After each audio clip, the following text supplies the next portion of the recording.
Пикси, анау Давид кім? Хьюганы айтасың ба? Оны көбісі ренжіте ме? Иә, көбінесе Рэндалл. Лола айтады, көбісі Хьюгаға ақкөңі болған үшін тиіседі деп.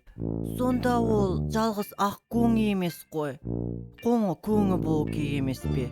Оның жүні екі түс қой. Оның айтқысы келгені ол өте мейірімді жан. Иә, бірақ ол сондай болған үшін кінә емес қой.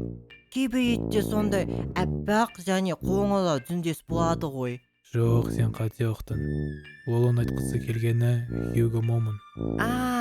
Енді түсіндім. Бірақ ол қалай момын?